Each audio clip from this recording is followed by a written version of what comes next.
বকরি আর গরু কোনোদিন মারামারি বাজে, বকরি আর হাতি মারামারি বাজে। হাতি মারামারি বাজতে গেলে হাতি হওয়া লাগবে, গরু মারামারি বাজতে গেলে মহিষ বকরি বকরি হওয়া লাগবে। ভাইরা আমার, ভালো করে বুঝে না, প্রত্যেক নবী রাজনীতিবিদ। এই জন্য রাজনীতিবিদদের সাথে লাগে, অরাজনৈতিক নবী একজন দুনিয়ায় আসে না। সম্মানিত ভাইগণ, প্রত্যেক নবী হলো রাজনীতিবিদ। ভালো করে বুঝে না, প্রত্যেক নবী অর্থনীতিবিদ, প্রত্যেক নবী বিচারক, প্রত্যেক নবী কৃষি বিজ্ঞানী, প্রত্যেক নবী ভূতত্ত্ববিদ, প্রত্যেক নবী বিচারক, প্রত্যেক নবী রাষ্ট্রনায়ক। যে যুগে যে নবীকে পাঠিয়েছে, নবী রসুলকে পাঠিয়েছে, সেই যুগের সবচাইতে বড় জ্ঞানী কৃষি বিজ্ঞানী, অর্থনীতিবিদ। ভাইরা আমার, জাজিরাতুল আরবে জাহিলিয়াতের যুগে যারা বকরির দুধ দহন করে জীবন বাঁচাইত, আল্লাহর নবী আসিয়ে রাষ্ট্রীয় দায়িত্ব নিয়ে অর্থনীতি এমন পুনর্বাসন হলো, যারা খাইতে পারত না শেষ পর্যন্ত তাদের জাকাত নেওয়ার লোক ছিল না। নবীজি অর্থনীতিবিদ, প্রত্যেক নবী অর্থনীতিবিদ। ভাইরা আমার, ভালো করে বুঝে না, আজকে মুসলমানদের প্রতিষ্ঠানগুলা পঙ্গু বানার হাতিয়ার। মুসলমানদের ধর্মীয় প্রতিষ্ঠানগুলো পঙ্গু বানার হাতিয়ার। বলতে পারেন যে উপরে থুতু ফেললে, আপনি বলেন উপরে থুতু ফেললে নিজের গাত পড়ে, তো একটু থুতুটে ফেলা লাগবে। কারণটা বুঝে নেন। ভাইরা আমার, পৃথিবীতে বাঁচতে গেলে আপনাকে বিজ্ঞান জানা লাগবে। কিছু কিছু আহাম্মক বিজ্ঞান কোরআনের কিছু বিষয় সমর্থন দেয়, তার মানে বুঝে যে বিজ্ঞান কোরআনের চেয়ে যে বড়। আরে গাধা, বিজ্ঞানকে আসিয়ে কোরআন আসিয়ে প্রসব করছে। বিজ্ঞানের মা হলো কোরআন। ভাইরা আমার, বিজ্ঞান জানা ফরজ, যতটুকু না জানতে হবে জান বাঁচার তাগিদে। কিন্তু ডাক্তার হওয়া ফরজে কিফায়া। যদি সবাইকে ডাক্তার হওয়া ফরজ আইন করতো, চিকিৎসা নিবে কে? ডাক্তার হওয়া ফরজে কিফায়া, ইঞ্জিনিয়ার হওয়া ফরজে কিফায়া, ব্যাংকার হওয়া ফরজে কিফায়া, তারপরে কৃষি বিজ্ঞান হওয়া ফরজে কিফায়া। আজকে কৃষি বিজ্ঞানের উন্নতি না হলে এত মুরগি পান কই, মাছ পান কই, জলাশয় তো নাই, মাছের পোনা কই। ভাইরা আমার, ভালো করে বুঝে নেন, তাহলে কৃষি বিজ্ঞান জানা ফরজে কিফায়া। আজকে এগুলোর থেকে বঞ্চিত করে মুসলমানদের বাচ্চা কাচ্চাদের পঙ্গু বানাইছি। যেমন এই যে ইসকনের বাচ্চা কাচ্চারা, ওখানে বলে ওদের প্রতিষ্ঠান আছে, ধর্ম কাকে কয়ে গেলে তাদের চর্চা করায়, পঙ্গু বানায়। পৃথিবীতে যত ধর্ম আছে ওগুলো মানতে গেলে কর্ম বাদ দেওয়া লাগে। ইসলাম কোনো ধর্ম না, জীবন ব্যবস্থা। কিন্তু ধর্ম বললে বেশি বুঝি, এই জন্য আমি ধর্ম শব্দটাই নিয়ে আসলাম। প্রচলন হয়ে গেছে এই কথাটা। পৃথিবীতে যত ধর্ম আছে মানতে গেলে কর্ম বাদ দেওয়া লাগে। ইসলাম মানে এমন একটা ধর্ম, কর্ম বাদ দিয়ে মানার কোনো সুযোগ নাই, কর্মের মধ্যে দিয়ে মানতে হয়। অন্যান্য জাতি, অন্যান্য ধর্মের লোকেরা ধর্ম মানতে গিয়া কৃষিকাজ, চাকরি, ব্যবসা বাদ দিয়া চুল মাজত থুইয়া চতুর্পাশে কাটি ফেলায়, যাতে করে কোনো মহিলা তার পছন্দ না করে। মানুষ বুঝায় ঘটি নাটি নোটা ছাতি এগুলো নিয়ে বেড়ে যায়। মানুষ বুঝায় আমি কৃষিকাজ বাদ দিছি, ব্যবসা বাদ দিছি, চাকরি বাদ দিছি, বিবাহ বাদ দিছি, ও কাম বাদ দিছি। নাটি নোটা ছাতি নিয়ে ঘুরি বেড়ায়, যেখানে আজ সেখানে কাজ। ভাইরা আমার, ভালো করে বুঝে নেন, মুসলমানদেরকে ওই পথে পাঠায় দেওয়ার জন্য খ্রিস্টান ইহুদিরা কিছু ওয়াজ সাপ্লাই দিয়েছে। আজ কানা বক্তা ওয়াজ করে, আহম বক্তা শ্রোতা বসি শোনে। সেগুলি হলো রাবেয়া বসরি। ওই যে বৈরাগ্য জীবন, দাম্পত্য জীবন নেই, সামাজিক জীবন নাই। তারপরে হাসান বসরি, নিজামুদ্দিন আউলিয়া, 99টা মানুষক মারি, আরো একটা মারি, তারপর আল্লাহর ওলি হল। লিখলে কোন কোরআন কোন হাদিস, আর এগুলো ওয়াজ করে। আর আহমদ শ্রোতা সুবহানাল্লাহ কয়া রাবেয়া বসরি ওয়াজ শুনিয়ে কত মহিলা পুরুষ রাজপথ বাদ দেয়। বা আমরা ওগুলো নাই পারে। হ্যাঁ, তারপরে বাদশাহ ইবনে আদম রাষ্ট্রীয় দায়িত্ব বাদ দিয়ে জঙ্গলে চলে গেল। কত বড় সাংঘর্ষিক কথা কোরআনের সাথে। অথচ আমাদেরকে রাষ্ট্রীয় দায়িত্ব পালন করার জন্য আল্লাহ দুনিয়া পাঠিয়ে দিয়েছেন। ভাইরা আমার, ভালো করে বুঝে না, অন্যান্য জাতিরা আহারে পৃথিবীর মধ্যে উত্তম সম্পদ হলো মানুষ। মানুষকে সম্পদে রূপান্তরিত করতে না পারলে পৃথিবীর অভাব দূর হয় না। অন্যান্য জাতিরা তাদের সেই এলাকার মা বোনদেরকে পর্যন্ত সম্পদে রূপান্তরিত করেছে। আমি কতদিন যে দেখছি, এই একটা মেয়ের হাত দুখান বাহুর থেকে নাই, পা দুইটা আছে, তাকে ফাইটার বিমান চালার পাইলট বানাইছে। ফাইটার বিমান চালায়, মুসলমানদেরকে বোম্বিং করে যাওয়ার মতো ফাইটার বিমান নিয়ে আসে, হাত দুখান নাই, পা দিয়ে চালায়। আর মুসলমান ভাইরা আমার, অন্যান্য জাতিরা তাদের মা বোনদেরকে তাদের আদর্শ অনুযায়ী কর্ম দিয়েছে, সম্পদে রূপান্তরিত করেছে। আর আজকে মুসলমানদের মা বোনদেরকে আমরা আরে আজকে গোবরের কারিগর বানাইছি। সকালবেলা জারের মধ্যে গোবর দিয়ে এত বড় বড় আগরবাতি বানায়। জোরে বলেন সুবহানাল্লাহ।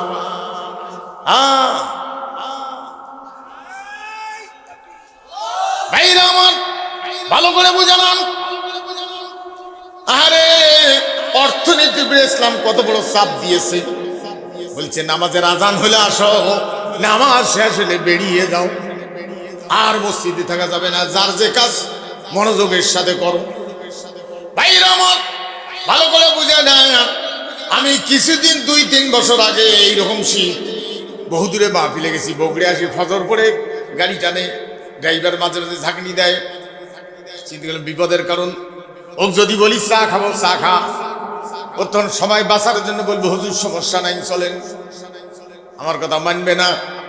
কিন্তু আমি তো দেখতেছি মাঝে মাঝে ঝাঁকনি দিচ্ছে, কখন যেন আমাকে শুদ্ধে গাছের সাথে মোসাফা করায়। ও বললাম যে আমি চা খাবো, পেশাব করবো, চা খাবো, যদি না দাঁড় করায় তাহলে গাড়ি কিন্তু নষ্ট করবো, আমাকে বলতে পারবি না। পরে খেলাটা বুঝিস, মসজিদ দেখি থামাও, যাতে দোকান খাবার আছে, পেশাবও করবো, চাও খাবো। ওই একটা মসজিদ দেখি থামেন, দিয়ে দোকান আমি পেশাব করলাম, ও তো বুঝেই হবে, চাপ না থাকলে একটু পেশাব করলাম, তো হলো। তারপরে একটু পেশাব করি, দেখি এই ছোট ছোট বাচ্চাগুলো পাগড়ি পুগড়ি করা বসি যেন কি বানাইতেছে, 1-150 আছে। আমি বোঝার জন্য বলতেছি।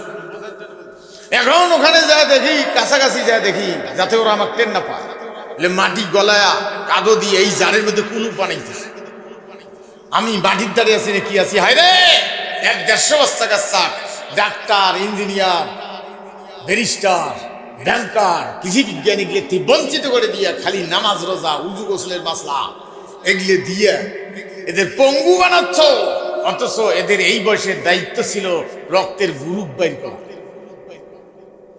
এই বয়সের দায়িত্ব ছিল পেলে ছাড়াই গেলে পেটের মধ্যে বাচ্চা কিভাবে অস্ত্রোপচার করে মাকে বাচ্চাকে বাঁচানো যায়। ভাইরা আমার, ভালো করে বুঝে না, এইভাবে হাজার হাজার বাচ্চাকে পঙ্গু বানাইল। শেষ পর্যন্ত ওই বাড়ি ফিরে আসলো। ফতোয়ার ভারবংকে ধরি মুনাজাত করা যাবে না, না যাবে, বুঝাইতে পারছি আমি? সম্মানিত হইব, একটা কথা বলে দিয়ে যাই, মুসলমানদের চোখের অবস্থা কেমন। এক লোকের বাড়িতে মেহমান আসে, তা মেহমান আসার আগে এত বড় প্লেট আছে, ওটা খাবার আনে তো মেহমানের জন্য। এটা বারে বারে হাঁটে আর বারে বারে স্টেজ খালি কাঁপে। কোন বেলা বাবু আদিল কাদের মতো ভাঙ্গি টাঙ্গি ধারাত ধারাত করে গেল, নড়ে বারে বারে। আমার দিকে দেখেন, কি বলতেছিলাম বলে, হ্যাঁ, খেলে তো খাবার আনি যায়। তা খাবার দেওয়ার আগে ওই বাড়িওয়ালা একটা চশমা আছে, ওই চশমাটা নিয়ে চুকুর দিয়ে যায়, তারপরে খাবার আনে। খাবার প্লেটের মধ্যে ভাত আছে, গোস আছে, মাছ আছে, মুরগির ডিম আছে, কুত্তের পায়খানা আছে, শিয়ালের পায়খানা আছে, বকরির পায়খানা আছে, মুরগির লাদা আছে, হাঁসের পায়খানা আছে, সব শুদ্ধে জড়ে টড়ে আনি ওর সামনে। তার আগে কি দিছে? চশমা। চশমাটার কেরামতি হলো শিয়ালের লাদা, বকরির লাদা, মুরগির পায়খানা, বকরির পায়খানা এগুলো চোখত পড়ে না, উঠলে মাই খেয়েছে কে, কিন্তু ওর চোখত পড়ে ধানের তুষ কোথায় আছে ওটা বেঁচে ফেলে। অনেক সময় 1 কেজি ধান পাক করতে 2-1টা ধান পাওয়া যায়, চাউল পাওয়া যায় না। এখন ওই ধানের তুষ্টে বেঁচে ফেলে, আর মুরগির পায়খানা, শিয়ালের পায়খানা সব বাইকেছে কে। ভাইরা আমার, খ্রিস্টানেরা মুসলমানদের চোখে 190 বছর এমন চশমা দিয়েছে, এদের চোখে ওদের তৈরি করেন কুত্তার লাদার চাইতেও খারাপ, এগুলো চোখে পড়ে না। বেশিরভাগ মুসলমান যারা ওই চশমা এখনো চোখে আছে, ওদের চোখের মধ্যে খ্রিস্টানের তৈরি করেন কুত্তার লাদার চাইতেও খারাপ, শিয়ালের লাদার চাইতেও খারাপ, এগুলো চোখত পড়ে না। এদের চোখত পড়ে মুনাজাত কর্ম না কর্ম, ধানের তুষ। এক না করি মৌলবি মুনাজাতের ফতোয়া নিয়ে একেবারে ভারবঙ্কে নিয়ে ঘুরি বেড়ায়, গালের গোস শুকি গেছে না খায়া, বুঝছেন না? তাই ফির ফতোয়া ধরি ঘুরি বেড়ায়। আরে মুনাজাত করলে কি না করলে কি, ওটা তোমার কামবাজি গেছে। হ্যাঁ, এই ভারতবর্ষে বাংলা খুতবা দিতে দেয় নাই, আরবি পড়িয়ে কোন রকম করে নামাজ পড়াইছে, বহু আলেম ফাঁসির মঞ্চে ঝুলছে, অনেক ইতিহাস। এখন সেই সময় বিড়বিড় করে বাংলা দিয়ে মুনাজাত করছে, নামাজ তো বোঝেই নেই, ঘন্টা বক্তা দিরা মুনাজাতটা বুঝছে, বাংলায় বুঝিয়ে অনেকে কান দিছে। এই কারণে মুনাজাত আমি আজ পর্যন্ত বাদ দিইনি, কারণ এখনো 100% মুক্তাদি কেরাত বোঝে না। আমাকে যতই ফতোয়া দেব, তারপরে আমি বাংলায় মুনাজাত করার চালু রাখছি। কেন? এটা করলে ওরা বোঝে, নামাজ তো আর বুঝিল না, কষ্ট হয়। হ্যাঁ, সম্মানিত ভাইগণ, আর এদের অবস্থাটা দেখেন, মৌলবি ফতোয়া নিয়ে ঘুরতেছে। আরেকটা কথা বলে দিয়েছি, মিলাদের বিরুদ্ধে ফতোয়া ধরি ঘুরতেছে। এই ভারতবর্ষে অনেকে নামের পুঁথে মোহাম্মদ লেখা, এটা না চলবে না। আমিও কই চলবে না, না চলে কি হল? আমি লিখি, কেন লিখি? আমার বাপ দাদার দলিলে আমি নিজে দেখছি, দাদার দলিল লেখা আছে শ্রী অমুক। আপনার দাদার দলিল মনে হয় নাই? হ্যাঁ, এক মুসলমান মৌলবি চিন্তা করেছে, এক আলেম, এই ভারতবর্ষে হিন্দুর নাম মুসলমানের নাম পার্থক্য করতে হবে, কোনো শত্রুতে নেই, কিন্তু ধর্মের ব্যাপারটা পার্থক্য করতে হবে। শ্রীবাদ দিয়ে ওই মোহাম্মদ লেখা শুরু করে দিয়েছে। যেই লেখা শুরু করছে এমনিতে ভাগ হয়ে গেছে। এটা কি ক্ষতি গেছে? আর তুই বলবি উঠিয়ে কালকে জন্মিয়ে মায়ের পেট থেকে ফতোয়া দেওয়া শুরু করছিস, মোহাম্মদ লেখা যাও না যায়। হ্যাঁ, তুই কি জানিস? বললে হিন্দুর বাড়িতে কীর্তন হয়তো, মুসলমানের বাড়িতে ওই কীর্তন আসতো, আমি নিজে দেখছি ছোট থাকি। ওই কীর্তন দূর করার জন্য ভারতবর্ষের এক মৌলবি চিন্তা করছে যে কি করা যায়, বাধাও দিতে পারি না। এখন চিন্তা করছে খ্রিস্টান ক্ষমতায়, এই মৌলবি চিন্তা করছে ওরা যখন এগুলো শুরু করবে, চাদর টাদর বিছিয়ে আমরাও খাড়া হ্যাঁ কমো, ইয়া নবী ইয়া রাসূল, কন্যা কেন কায়ো কাছে চিন্তা করে যেগুলো করলে বা ইমান যায়। ইয়া হাবিব সালাম আলাইকা সালাওয়াত, যেই এগুলো হাত শুনছে ওনার মুসলমান না আইসে। আমার নিজের বাস্তবতা, হিন্দুর বাড়ি কীর্তন করি, হিন্দু মুসলমান মিশেল হাজি সাহেবের বাড়িতে চা খাচ্ছি, এটা প্রয়োজনে গেছি। হাজি সাহেব চা খাচ্ছি দুইজনে, হঠাৎ করে ঢাল ঢোক বলে বাঁচতেছে। তা হাজির বাড়ি ওই পাকা রাস্তার থেকে এই এত দূর, এই জায়গাটা একটা টেরা গাছের মতো কাঁচা রাস্তা আছে। হঠাৎ করে হাজির টুপিটা খুলিয়ে জানলা দিয়ে হাত বাজ করিয়া এমন করে ঝোঁক পানে, এই 3-4 মিনিট টুপিটা বের করি ঝোঁকায়, ঝোঁকে টুপিটা নিয়ে আসতে মাথার দিলে। আমি হাজি সাহেব বললাম, হাজি সাহেব বহু আমল দেখছি, টুপি জানলা দিয়ে ঝোঁকে কি সব, এটা তো জানি না। হাজিকে আপনি বুঝবেন না, ওই যে হিন্দুর বাড়ির কীর্তন করিয়ে হিন্দুরা মরো বাড়ির ঢাক ঢোল ধরিয়ে আসতেছে, ওই টুপি বাড়ি করি দেখানো, রে এটা মুসলমানের বাড়ি রে, এটা আইসেন না রে, এই রে,